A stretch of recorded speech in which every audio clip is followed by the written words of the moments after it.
Salut à tous. Bon oui, j'ai pris un peu de recul vis-à-vis de cette histoire. J'ai un petit peu réfléchi et je voulais dire en quoi l'UPR me dérange. Oui, parce que ce parti me dérange, mais je vais pas parler d'une façon super sentimentale, émotionnelle comme je le faisais dans ma vidéo précédente, parce que je sais que c'est mauvais. Enfin, c'est sincère, mais c'est pas forcément très clair pour les autres et vaut mieux parler des choses à tête reposée, voilà, de façon réfléchie, prendre du recul, etc. Donc j'ai pris un peu de recul et je vais vous dire ici pourquoi, oui, le parti politique qu'est l'UPR me dérange profondément pour une personne maintenant qui est extérieure au parti.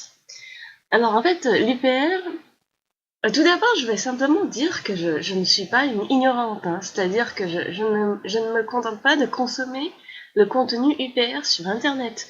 Alors, j'ai déjà expliqué dans mes vidéos précédentes, mais bon, je vais le redire rapidement. J'ai des amis qui ont été à l'UPR et qui ont eu des responsabilités à l'UPR. J'ai connu une personne qui était déléguée départementale depuis 2013, donc ça fait. Il est plus aujourd'hui, il est parti en 2018, quelque chose comme ça. Mais donc voilà, ça fait un paquet d'années qu'il est à l'UPR, donc il sait comment ça se passe. J'ai eu un ami qui s'occupait du courrier, c'est-à-dire il était en charge du courrier, donc il devait répondre à tous les courriers des adhérents. Et pour ça, il faut savoir le discours d'Asselineau sur le bout des doigts. Vous savez, quand vous devez répondre au courrier. J'ai connu un mec qui faisait partie d'un think tank.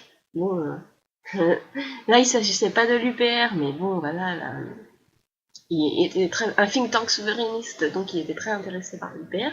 Il faisait de la veille informationnelle sur le web. Donc voilà, j'ai connu beaucoup, j'ai aussi connu des militants d'autres partis politiques, hein, donc j'ai connu pas mal de monde qui m'ont permis d'accumuler des connaissances, qui m'ont permis de faire du journalisme, c'est-à-dire recueillir des infos sur l'UPR.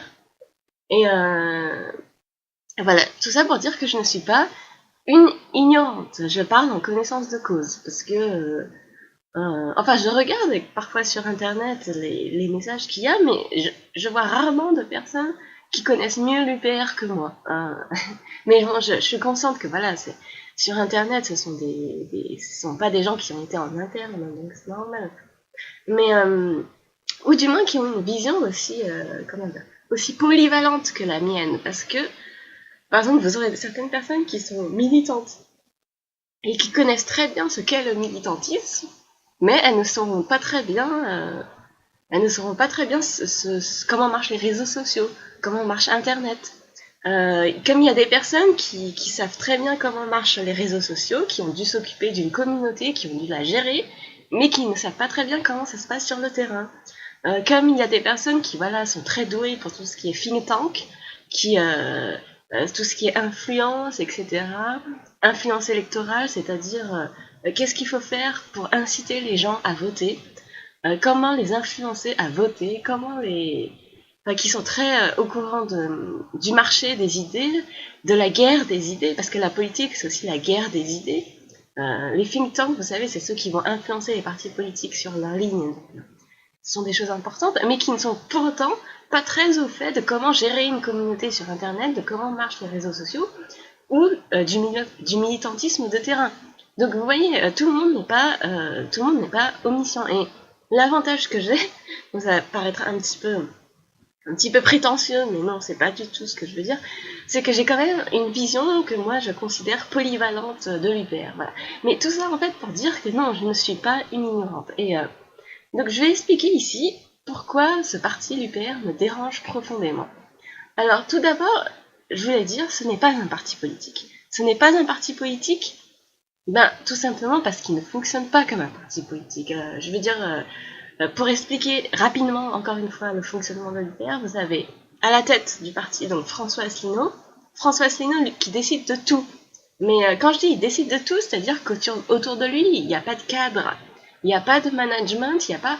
En gros, si vous voulez, il fait confiance à personne, quoi.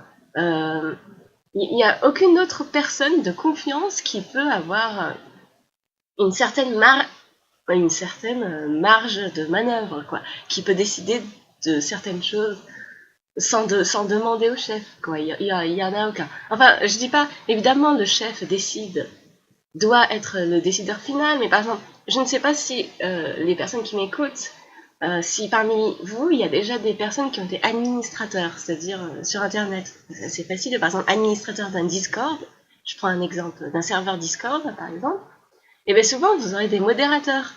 Et les modérateurs, tout dépend de comment vous les gérez, mais vous pouvez leur faire confiance aussi. C'est-à-dire que, voilà, toi, modérateur, je te connais bien, je te fais 100% confiance, tu peux prendre des décisions sans forcément que je suis là. Donc, quand je parle de cadre, je parle un peu aussi de ça, vous voyez. Donc, François Asselineau, lui, il ne marche pas comme ça parce qu'il ne fait confiance à quasi personne. Donc, dans son équipe, il n'y a pas de cadre. En fait, il n'y a que lui avec une équipe qui lui lèche les bottes, entre guillemets. Lui lèche les bottes, quoi. C'est une équipe très docile, une équipe ben, qui sont très admiratifs envers François Asselineau, mais qui sont, comment dire, qui, voilà, c'est des... François Asselineau les utilise, en gros. C'est des mecs qui n'ont pas leur mot à dire. Et donc, il n'y a aucune opposition, quoi. C'est ce que je veux dire. Et donc, il a un secrétaire général. François Asselineau a toujours un secrétaire général ou un lieutenant, une main droite, la main du roi comme dans GOT, Game of Thrones. Alors, une main droite qui va envoyer les messages pour lui. Par exemple, il y a un truc qu'il veut faire dans le parti.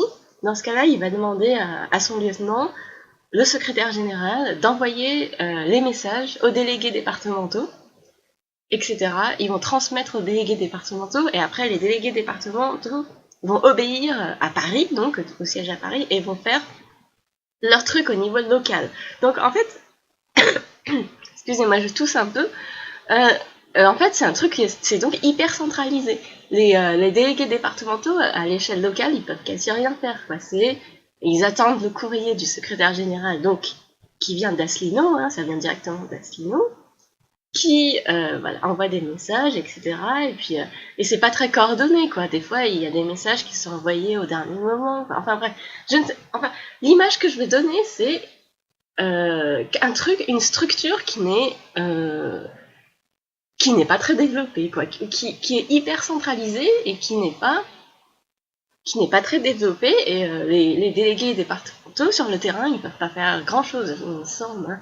Je pense, enfin, ils peuvent pas faire, disons qu'ils peuvent pas trop s'investir, parce que s'ils donnent trop d'idées, ben ils vont être évincés, ils vont être considérés comme des dissidents. Bref, il faut vraiment que tout le monde fasse la même chose. Donc c'est le collage d'affiches, répéter mot pour mot le discours d'Asselineau, etc., etc.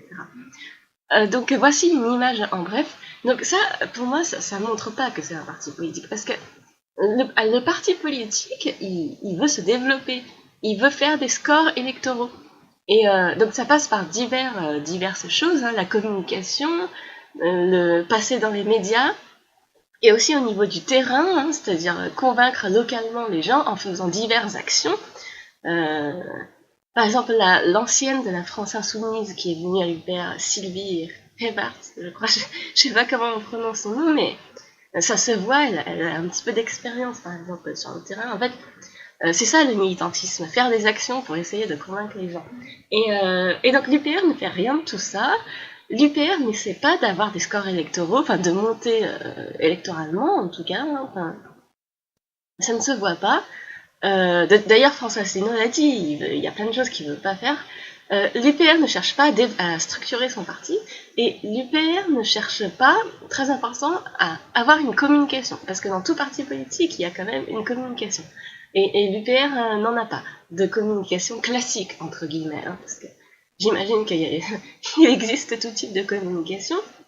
Donc, tout ça, disons que l'UPR manque de professionnalisation. L'UPR, c'est un truc amateur où il y a juste François Asselineau. Donc tout ça me fait dire, en fait, c'est pour ça que je dis que l'UPR n'est pas un parti politique. Euh, c'est pour vous expliquer pourquoi je dis que ce n'est pas un parti politique. Ensuite, c'est pas que ce soit dérangeant après tout. Je veux dire, il y a plein d'organisations qui se prétendent partis politiques et qui ne sont pas vraiment des partis politiques. Alors, je suppose que l'UPR n'est pas le seul. Alors, pourquoi est-ce que ça me dérange? Ça me dérange parce que l'UPR n'est pas un parti politique, mais qu'il est en fait une entreprise commerciale. Une entreprise commerciale, donc, qui se développe de façon tout à fait commerciale sur YouTube, et ça se voit, parce que vous voyez qu'ils vendent des choses dans leur boutique, ils veulent que les gens adhèrent, etc. Ça, c'est typiquement commercial, un petit peu comme... pour vous donner une image, un petit peu comme un chanteur qui vend des disques et qui doit faire sa promotion sur YouTube. Un petit peu de la même façon, et plus ils font leur promotion sur YouTube, plus ils vont vendre de disques. Et François Asselineau, c'est ça, plus il fait sa promotion sur YouTube, plus les gens vont adhérer. Et plus la caisse du parti sera remplie pour que le parti s'auto-subsiste, en gros. Et donc c'est une Philippot avait raison, hein, il a tout à fait raison quand il dit ça.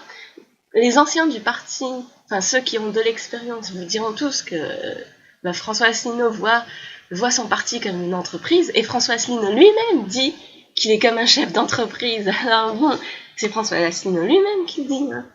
Donc voilà, c'est une entreprise commerciale qui se développe sur YouTube, sur Internet, comme beaucoup d'autres, et qui utilise le conspirationnisme, qui utilise le complotisme pour appâter les gens. Et c'est ça qui me dérange, en fait. C'est ça qui me dérange. C'est pas tant que ce soit une entreprise commerciale, enfin, il y en a plein sur Internet. Et puis, je veux dire, les gens, ils sont libres d'adhérer. S'ils veulent adhérer pour acheter des goodies UPR, pour voir leur youtubeur préféré, il y a plein de youtubeurs qui font ça.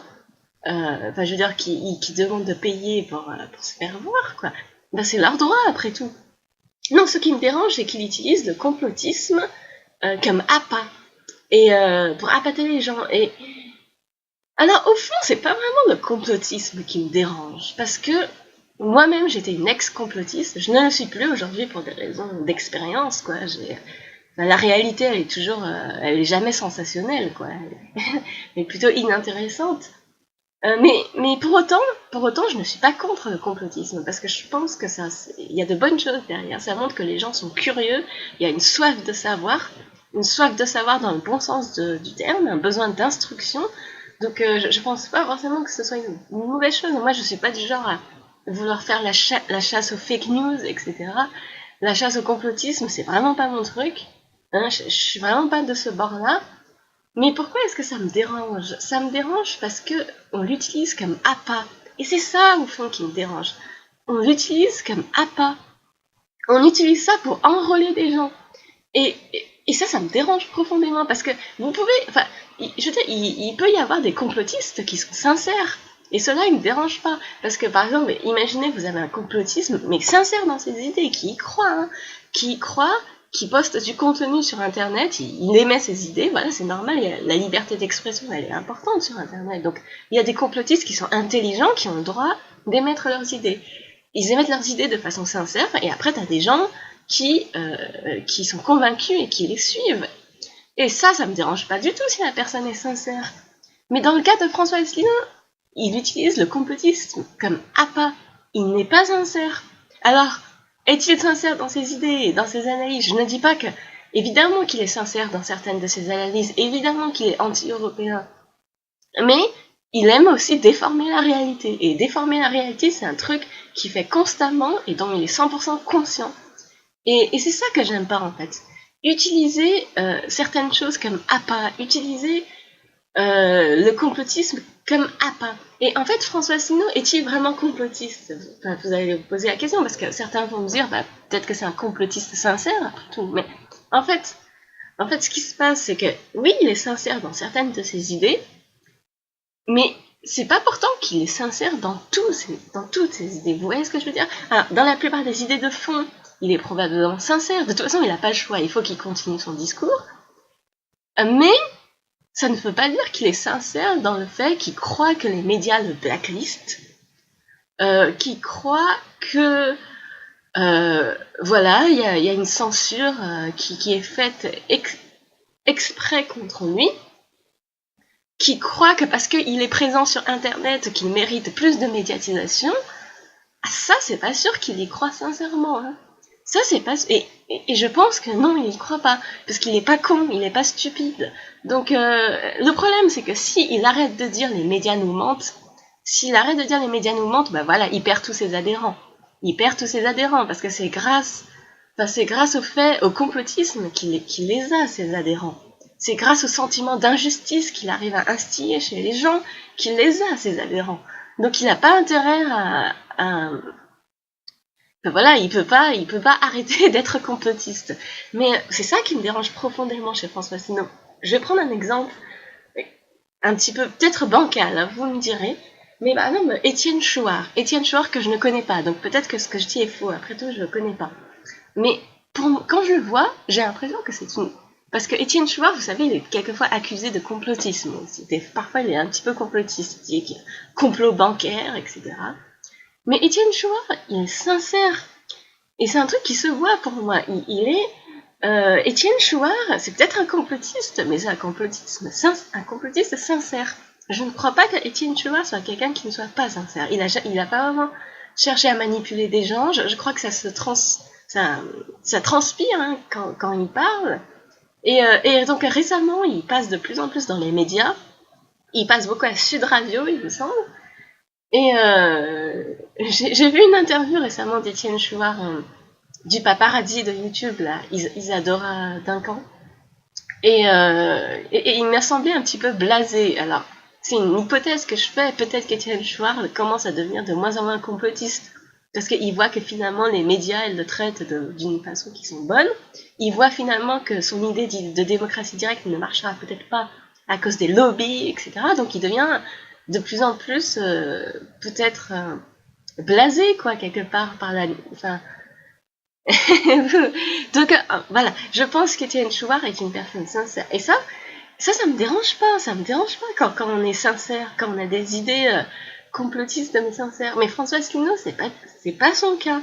C'est pas son cas. Il utilise ça, il vous utilise comme des appâts. Il utilise le complotisme comme un appât. Et voilà, c'est en gros, donc qu'est-ce que je disais ce n'est pas un parti politique, c'est une entreprise commerciale qui utilise le complotisme pour appâter les gens, pour que ceux-ci donnent de l'argent. Et, j'ai pas fini, il utilise aussi le phénomène de communautarisme sur les réseaux sociaux. Alors, c'est un phénomène que tous les youtubeurs connaîtront, c'est-à-dire que dans les réseaux sociaux, ça marche pas trop comme à la télévision ou dans ce genre d'endroit. Évidemment, dans les deux cas, que ce soit sur YouTube ou à la télévision, vous voulez faire de l'audience. L'audimat est très important. Il faut faire du chiffre, il faut faire des vues. Mais la différence, c'est que, alors qu'à la télé, c'est pas vraiment le client qui décide, c'est pas le spectateur qui décide finalement du contenu, puisqu'il y a une ligne éditoriale, donc la télévision...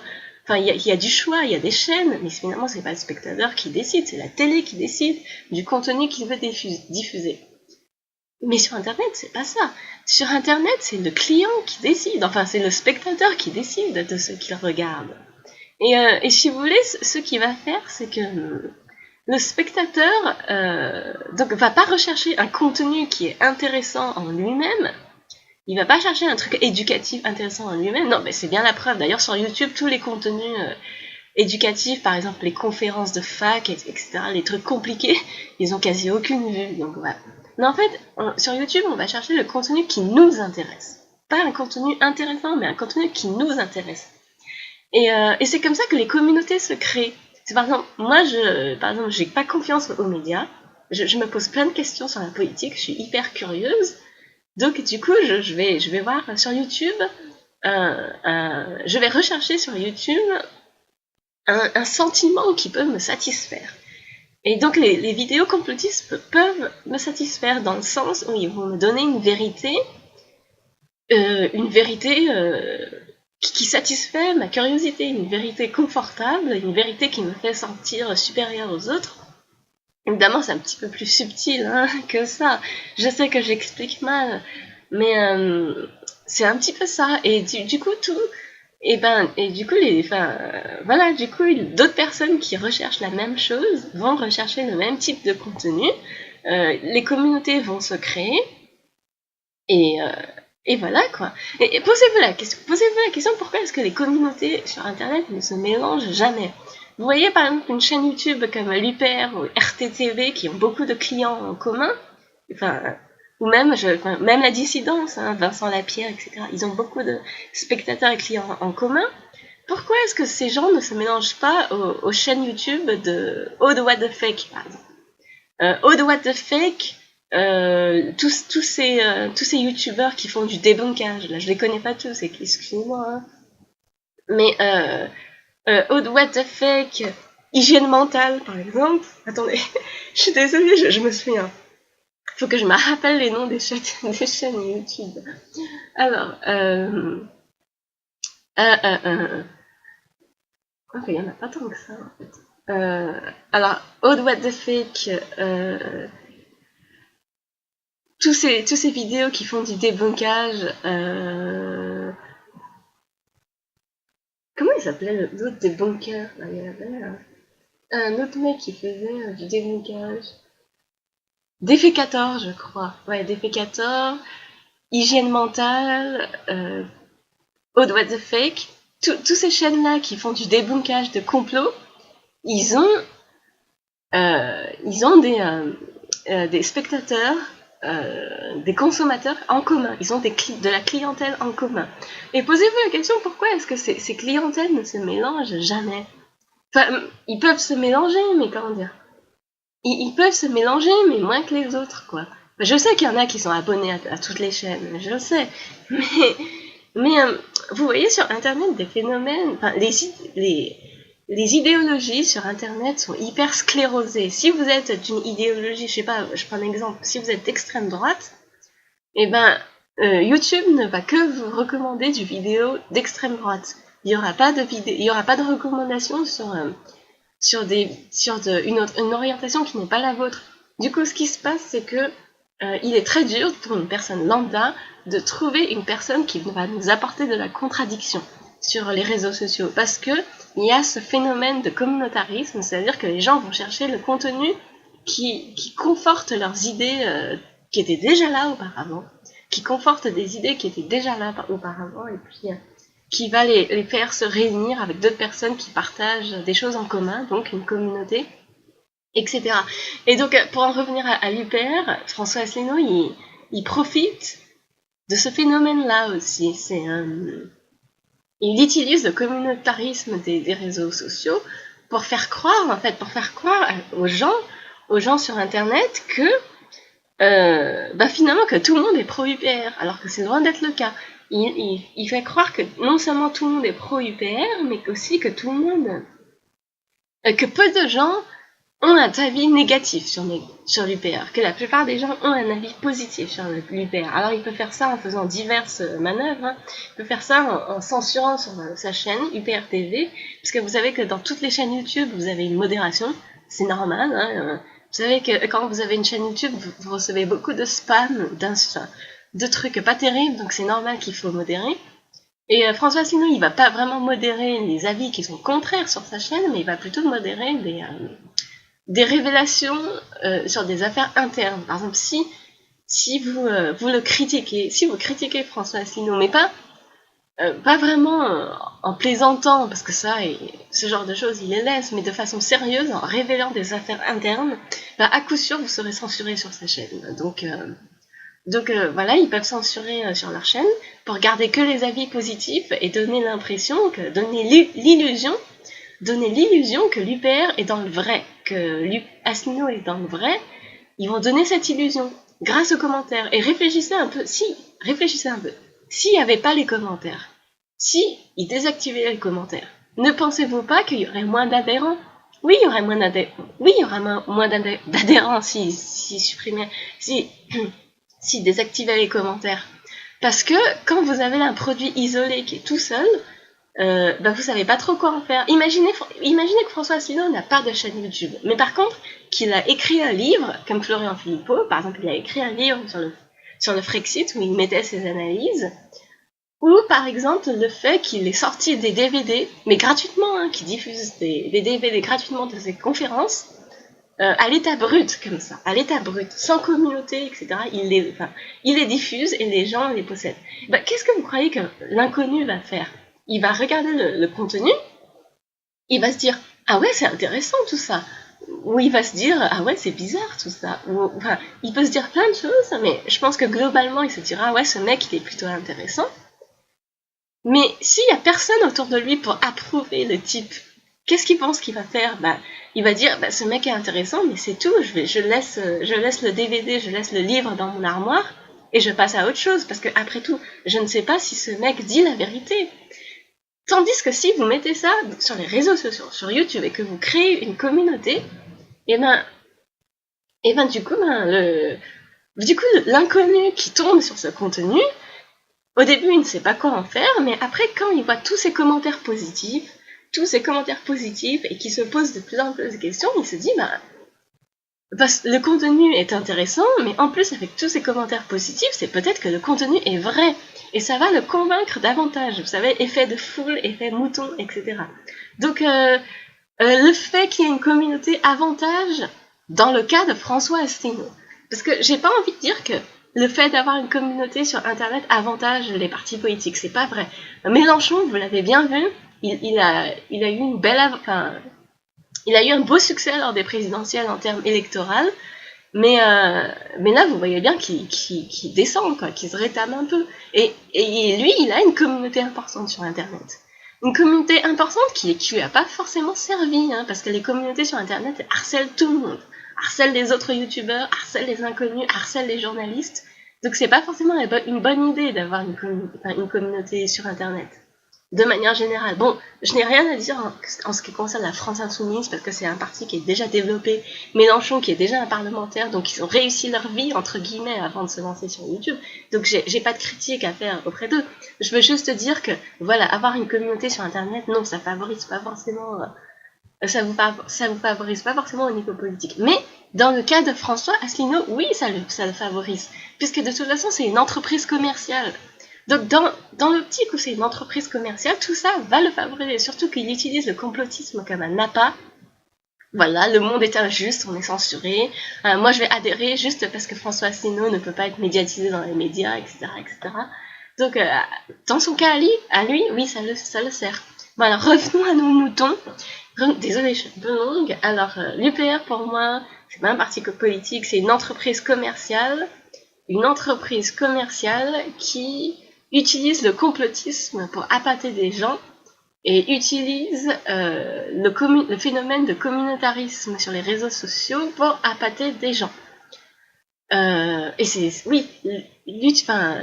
le fait d'appâter les gens comme ça me dérange profondément, d'avoir des techniques fallacieuses pour appâter les gens. Alors, maintenant, je vais apporter un petit peu de contradiction à ce que je dis, parce qu'évidemment, l'UPR, ça me dérange, ce parti me dérange, la malhonnêteté de ce parti me dérange. C'est pas le fait qu'il fasse 1% que ça me dérange, c'est pas le fait qu'il soit anti-européen que ça me dérange, c'est la malhonnêteté de ce parti. Alors après, vous allez me dire à juste titre que s'il n'avait pas utilisé le complotisme, s'il n'avait pas utilisé toutes ces techniques un petit peu fallacieuses, un petit peu malignes, il serait jamais arrivé à 1%. Et il n'aurait jamais eu assez d'argent, assez de soutien pour arriver, pour exister déjà, et ensuite pour arriver à 1%. Et vous aurez tout à fait raison, oui, je suis d'accord. Et François Asselineau aussi en est conscient, c'est grâce à ça qu'il est arrivé à 1%. Il n'aurait pas utilisé le complotisme, il serait mais jamais arrivé à 1%. Jamais. Vous avez Florian Philippot qui n'utilise pas le complotisme, qui est arrivé à 1%, un peu plus, 1% et 2%, mais Florian Philippot, il est médiatisé, il est un parlementaire, il a de l'expérience en politique. Donc, lui arrive à 1-2%. Vous imaginez François Asselineau, le petit haut fonctionnaire qui politiquement n'a jamais rien fait, quoi. Il n'a jamais été élu. La seule chose qu'il a faite, c'était faire une liste avec Jean Tibéry, je crois. La seule chose qu'il a faite, c'est avoir été au RPR, un proche de Pasqua. Il n'a pas fait grand-chose en politique. Il n'est pas très connu, etc. Donc, Enfin, vous imaginez François Asselineau réussir et arriver à 1% sans utiliser le complotisme, sans utiliser ces petites techniques fallacieuses? Il n'aurait jamais pu. Il aurait jamais pu. Donc, enfin, je sais pas, hein, peut-être, je le connais pas, mais vu ce que j'entends de lui, le fait qu'il soit, voilà, qu'il ait beaucoup d'ego, qu'il ait une grosse tête, qu'il soit têtu, le fait qu'il soit pas forcément très prévoyant ni doué pour tout ce qui est, pour tout ce qui est, je sais pas, je n'ai pas l'impression en tout cas qu'il est très doué pour tout ce qui est militantisme, etc. Peut-être que je me trompe, hein, mais je n'ai pas l'impression. Pour moi, en tout cas, il me dégage pas trop cette impression. Donc, j'ai pas l'impression qu'il est hyper doué pour la politique, mais peut-être que c'est une fausse impression, hein, après tout. Et donc, du coup, sans ça, il aurait jamais pu arriver à 1%. Sans ça, il aurait jamais pu exister politiquement. Bon, c'est sûr qu'il avait son salaire de haut fonctionnaire au départ, 10 000 euros par mois, qui lui a permis de développer un parti. Je veux dire, il n'aurait pas été haut fonctionnaire, il n'aurait pas pu non plus. Hein. Mais voilà, le fait qu'il réussisse à arriver jusqu'à 1%, ça me dérange pas. Le fait que les gens adhèrent, payent de l'argent, ça me dérange pas. Après tout, les gens font ce qu'ils veulent. Donc, ce que je veux dire, c'est parce que j'ai eu beaucoup de messages dans ma vidéo précédente comme quoi vous lui reprochez d'être financé entièrement par les adhérents et que c'était ridicule, que j'aurais sans doute préféré qu'il soit financé par Kadhafi, etc. Non, je veux pas dire ça. Je ne lui reproche pas d'être financé par ses adhérents. Je ne lui reproche pas d'être à 1%. Je ne lui reproche même pas de ne pas vouloir se développer politiquement parce qu'après tout, c'est son choix. S'il veut pas faire de la communication classique, c'est son choix, c'est son droit. Il est légitime dans son parti, donc il le développe comme il veut. Je ne reproche pas aux gens d'adhérer au parti, je ne reproche pas aux gens de donner de l'argent, je ne reproche pas aux gens de voter pour lui. Je ne reproche même pas à François Asselineau d'être complotiste. S'il va avoir un discours flirtant sur le complotisme, il a le droit. Et j'ai envie de dire, c'est pas le seul politicien qui fait ça. Mais je lui reproche d'utiliser tout ça comme un appât. Je lui reproche que lui-même, il ne croit pas à son discours. Enfin, je parle pas de son discours anti-européen, je parle de son discours anti-média. Lui-même, il n'y croit pas forcément, mais tout ça lui sert en fait. Je lui reproche d'utiliser le complotisme comme un appât. Je lui reproche de ne pas être sincère à ce niveau-là. Je lui reproche d'être malhonnête. Je lui reproche d'être conscient de ce qu'il fait aux autres, d'être conscient de manipuler les esprits de personnes crédules ou de personnes qui se sentent seules, parce que vous savez, quand vous êtes seul, vous êtes toujours plus faible face à un phénomène de secte, parce qu'on vous accueille à bras ouverts dans la secte. Mais je peux vous dire que une fois que vous adhérez plus aux idées, vous serez rejeté. Hein. La secte, vous savez, ils se présentent comme des amis, mais ce sont des faux amis. Ils ne sont amis avec vous que quand vous adhérez aux idées, mais une fois que vous adhérez plus aux idées, bah, vous serez plus des amis. Hein. Donc faites gaffe à ça, les personnes qui sont seules. Donc du coup, c'est ça que je lui reproche. Je lui reproche d'être malhonnête. Et finalement, oui, pour moi, c'est de l'escroquerie, parce que autant, oui, évidemment, si les gens veulent te payer, veulent donner de l'argent, ils ont le droit, mais s'ils ont conscience que c'est une entreprise commerciale, s'ils ont conscience de tout ça et qu'ils veulent quand même donner de l'argent, pourquoi pas? Pourquoi pas? Mais François Asselineau n'est pas sincère avec eux, c'est ça qui me dérange. Il utilise des techniques qui ne sont pas sincères, il fait de la propagande, il endoctrine les gens, et ce qui me dérange profondément, c'est qu'il les endoctrine consciemment.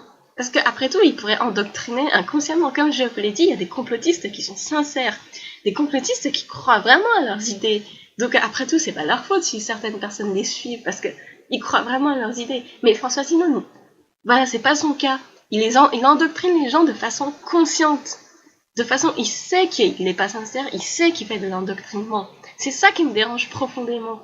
Comme je l'ai dit dans les vidéos précédentes, comment tu peux te voir en face de la glace et te dire ouais, je suis en train de lobotomiser les gens et tout ça est très bien. Enfin, je veux dire, pas seulement Asselineau, si vous êtes dans l'équipe de François Asselineau, comment est-ce que vous pouvez vous regarder dans la glace et vous dire ah, j'endoctrine les gens, je suis en train de les lobotomiser, et de les formater, et tout ça est très bien. Je pense pas qu'on peut se dire ça. Alors, après, vous allez me dire, mais c'est pour la bonne cause, ouais. La bonne cause à 1%, non, désolé, j'y crois pas. Hein. Moi, je crois plutôt à la SARL, l'entreprise d'Asselineau pour lui payer sa retraite. Enfin, disons les choses un peu de façon crue, mais il a le droit. Hein. Ensuite, donc, les personnes qui sont à l'UPR, surtout ceux qui ont de la responsabilité, ils sont conscients de tout ça, hein, mais je pense qu'il y en a certains qui trouvent un avantage, forcément, notamment pour ceux qui sont dans l'audiovisuel. Si vous avez une expérience dans l'audiovisuel, dans l'UPR, vous pourrez peut-être avoir une expérience dans l'audiovisuel ailleurs, donc pour ceux qui ont un salaire surtout, parce qu'à l'UPR n'est pas transparent à ce niveau-là, on ne sait pas vraiment qui a un salaire et qui n'a pas. Je crois que François Asselineau, il a 4 000 € par mois. Il a 4 000 € par mois. Rappelez-vous que c'est pas de l'argent public. Hein.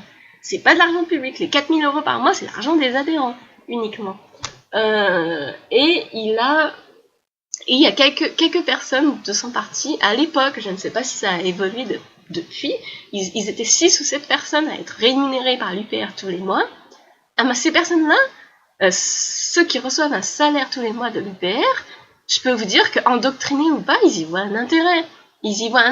Donc pour eux, il n'y a pas beaucoup de risques, c'est ça que je vais dire. Après, pour les autres, je sais pas, écoutez, chacun y trouve son avantage à l'UPR, je suppose, mais voilà. Il y a un autre truc que je vais dire, mais j'ai oublié.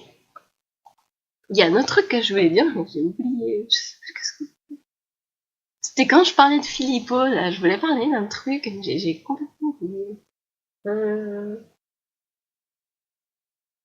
Ouais, les chaînes YouTube sur Internet, les chaînes politiques sur Internet. Bah écoutez, j'ai oublié. J'ai oublié ce dont je voulais parler. Non, je suis désolée, j'ai oublié ce dont je voulais parler. Je vais pas trop vous embêter avec ça. Donc, pour résumer, l'UPR, oui, c'est un parti qui me dérange. Je suis désolée, ça me dérange. La plupart des gens, ils se posent pas trop de questions. Ils se disent c'est une secte, donc j'y rentre pas. Bon, comme ça, c'est facile. Mais connaissant bien l'UPR, ça me dérange. C'est pas vraiment les gens qui me dérangent. Ni François Asselineau et son discours, c'est la méthode. La méthode me dérange. La méthode me dérange, oui, parce que finalement, les gens, ils donnent de l'argent, ça me dérange pas, mais ils ne savent pas vraiment pourquoi ils donnent de l'argent. C'est ça le problème. Ils donnent de l'argent sur une vérité qui est biaisée au final. Enfin, je sais pas, pour les gens qui s'en sont rendus compte après, je ne peux pas m'empêcher de me dire qu'ils se sont sentis escroqués. Parce qu'après tout, François Asselineau dit beaucoup de choses qui sont fausses et il biaise la vérité. Donc, quand je dis l'UPR, un parti d'escrocs, oui, je le pense honnêtement. Rien ne pourra me faire changer d'avis. Absolument rien. Et vous allez me dire, oui, mais certaines personnes veulent se faire escroquer, certaines personnes veulent qu'on leur dise des choses complotistes.